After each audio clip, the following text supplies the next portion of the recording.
There are trigonometric problems wherein we're being interested to know the angle aside from getting the value of sine theta. So here, from y that is equal to sine theta, we might as well be interested to know the angle theta here. Therefore, we must recall that the inverse function is necessary in finding this angle theta here. Therefore, that angle theta is simply arc sine of y. Okay, so parang pinagpalit lang natin ng pwesto itong dalawa. Nagpalit lang natin sila ng pwesto and then have the notation arc sine. But take note, arc sine of y would mean what angle theta can give sine theta a value that is y. So this y here is not an angle. This is the angle. So pag sine theta, theta is angle and y is the value when you're looking for the sine value to that theta. So here on the second, w is equal to 1/2 cosine b. And we see here 1/2. Kung gagawin muna natin, tatanggalin natin ng 1/2 here. Dapat matira dito is cosine beta lang. So mangyayari, we need to multiply both sides by 2. 2 is the reciprocal of 1/2. So para makancel itong 1/2, so we have 2w is equal to cosine beta. And after this, we can now transform into arc cosine. So since we're looking for beta here, beta is equal to arc cosine 2w. So our understanding here, we're looking for beta, kaya tayo nag-arc cosine. So what is the value of that beta? Then when you get cosine beta, it will provide you 2w. So in this case, you're just looking for the formula. You are not exactly evaluating kasi wala naman substitution na nangyayari. You are just forming or formulating formula. So on this next example, 2 theta, okay, second 2 theta would mean this 2 theta is a single angle. Okay, so ang gagawin natin dyan, for example, we're trying to look for the value of theta. So what is theta? Ganyan. So this 2 theta, write it. Okay, so 2 theta is equal to arc secant of y. So i-carry natin yung buong angle 2 theta. So separate natin and then arc secant y. Again, ang ibig sabihin, what is the value 2 theta such that secant of 2 theta is y. Yun ang ibig sabihin ito. Notation for arc sine. And since we're looking for theta, we need to divide both sides by 2. Therefore, theta is equal to 1/2 arc secant of y. Take note, y divided by 2 is not possible. So, ibig sabihin, you are dividing, you're getting half of arc secant y. So, dapat ganitong tsura niya. Next, we have y that is equal to negative secant 1/4 phi. So, that is angle phi. And we see a negative sign here. Kailangan i-remove natin yan. So, i-multiply natin negative ang magkabilaan. Or understood to be negating both sides. It will provide us negative y is equal to secant of 1/4 phi. And after that, we need to copy the entire angle 1/4 phi. So 1/4 phi is equal to inverse secant or arc secant of negative y. So you have to copy the entire sign negative y. So ganun siya. And since this is 1/4 and we're looking for phi, gagawin natin dyan, we multiply both sides by 4. Kaya mag-cancel ito. Therefore, phi is equal to 4 second negative arc second of negative y. Okay, this 4 should not be multiplied to negative y kasi that's a violation. Ibig sabihin nito, 4 na beses ng arc second of negative y. So that is phi. So there are also chances wherein there is an addition here. So this is a binomial, trinomial, o kahit ano man yan. Pero ang ibig sabihin nito, this is a representation of a single angle na yan, though they are combined by addition. Okay? So the first thing you need to do here is to remove 2 here. Kaya dapat na maiwan lang is a single trigo expression cotangent alpha plus beta. So para matanggal yun, divide both sides by 2. So natanggal na siya.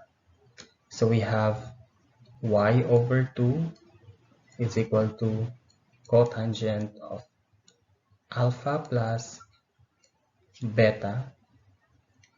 And now we're ready to rewrite by or using the arc cotangent.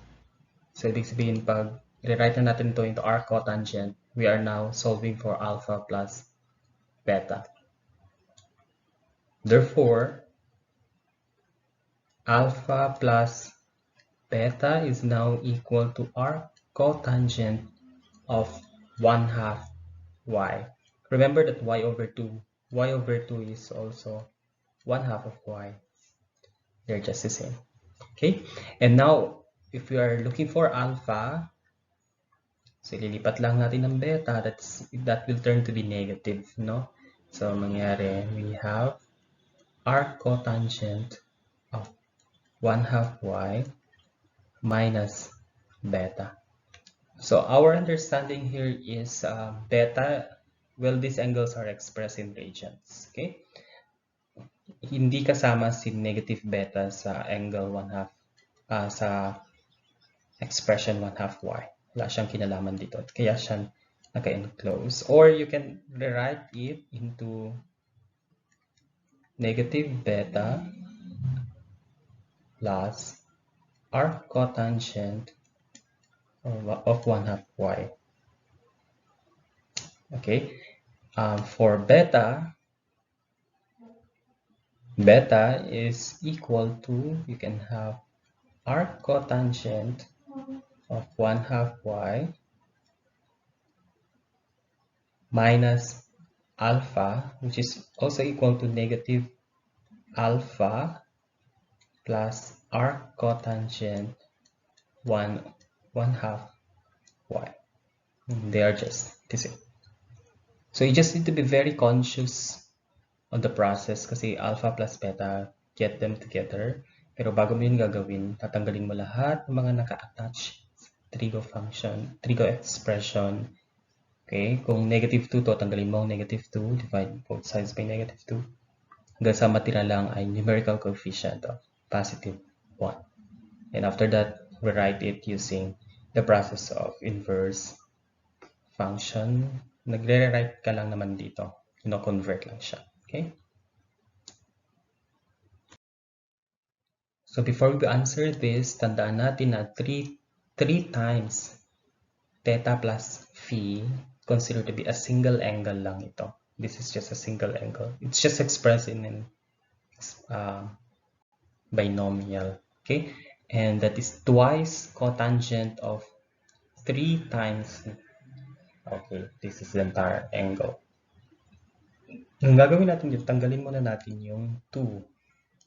So divide both sides by 2. So we now have y over 2 is equal to cotangent of 3 times theta plus phi. Okay, so after that, we can now rewrite it using the arc cotangent. So the entire 3 plus phi plus theta ay separate natin. 3 times theta plus phi is equal to arc cotangent of 1/2 y or 1 or y over 2. They are just the same. Okay, so if we're going to solve for theta plus phi here, kailangan natin tanggalin ng 3. So, ibig sabihin, divide both sides by 3. So, what will happen?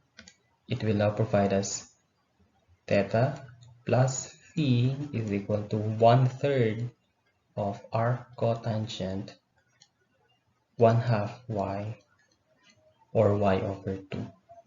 So, pag sinusolve naman natin na ang theta is now equal to, so ilipat natin ang phi, so we have 1/3 arc cotangent 1/2 y minus phi. So that is theta. And phi and theta are expressing radian.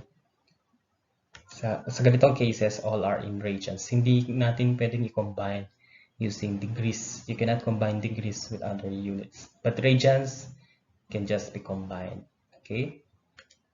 Now, phi is equal to 1/3 arc cotangent of 1/2 y minus theta. So, in the entire process, ang crucial dito ay yung pag-transform muna natin ng expression such that numerical coefficient is 1. Pagkatapos, convert na into arc cotangent. And then, just do the process of operations. Normal process na lang siya. Ilipat natin ng phi like that and then it will become negative. Okay? To form the formula needed. So, dito naman, nakikita natin na naka-arc sine, arc cosecant, o naka-inverse ang given. So, pag ganyan, babalik lang ulit natin, babalik natin siya into trigo functions. So, from inverse to its original form. Okay? So, kapag ganito naman, it is understood na angle is equated to that. Kasi, when you have arc inverse functions, then angle ang sinolve mo. So, babalik natin, what must be x? So, ang gagawin mo lang, since numerical coefficient here is already 1, so x is simply sine theta. So, ibabalik mo lang siya sa dati niyang tsura. Okay? So, dito naman, 3x. So, 3x is equal to cosecant of theta. So, let's say you're solving for x, then x must be divide both sides by 3, 1/3 cosecant theta. So, it will undo yung ginagawa kanina ng arc sine. Babalik mo lang siya into sine. So, that's the relationship of inverse functions. So, dito naman, y is equal to arc tangent x plus w. So, ibig sabihin, ang y na ito is an angle. Okay? So, ang gagawin natin, we're looking for x.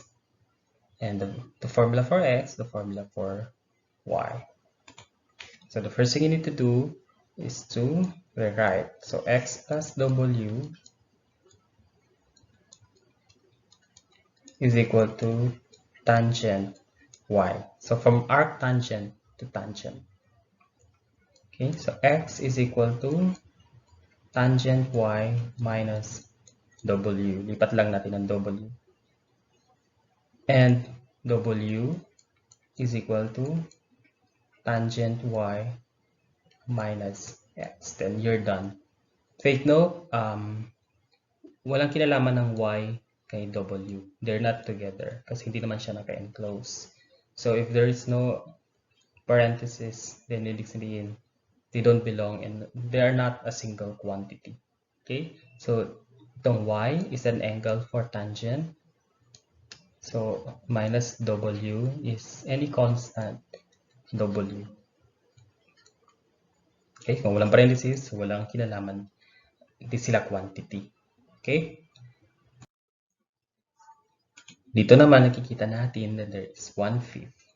Kailangan tanggalin ng 1/5 before we transform that into tangent function. So, multiply natin ang magkabilaan by 5 para cancel yan. Then we have 5y. Therefore, 5y is equal to arctangent 4 times x plus w. Tandaan natin ng 4 times x plus w are together. They are a single quantity. So rewriting that will give us 4 times x plus w is equal to tangent 5y. Okay, so dahil nanggaling siya sa arctangent, itong 5y is actually an angle. Angle ito. Arctan. So, ibig sabihin, tangent of 5y will give you 4 times x plus w. Yun ang kabaliktaran nitong dalawa. Okay? So, when you have arctan, you are looking for angle. And when you're looking for tangent 5y, you're looking for its value. Pero kung nag-arctangent ka, hinahanap mo ay angle. At itong 5y is angle kasi equated siya. Now, let's say you're looking for x and y as a formula. So, bago yan, tanggalin natin ang 4. So, both sides, we have now 1/4 tangent 5y. So, x plus w is equal to 1/4 tangent 5y. So, x is simply 1/4 tangent 5y minus w. Lipat lang natin ng positive w. It becomes negative w. And y is 1/4 tangent 5y minus x. And you're done. So, ganun lang siya. Tinanggal natin ng 1/5. So, multiply tayo ng 5 both sides. Kaya nagkaroon ng 5y. Itong 5y represents an angle. Kaya kapag i-convert mo, i-rewrite mo, within tangent 5y. And the entire 4x, 4 times the quantity x plus w, is the entire value of tangent 5. Kaya equate natin siya. Tagalin ng 4, divide both sides. So bring down x plus w. So we have 1/4 tangent 5y. Lipat ang w, again negative w, so that's x. Lipat ang x, you have negative x, and that gives us w.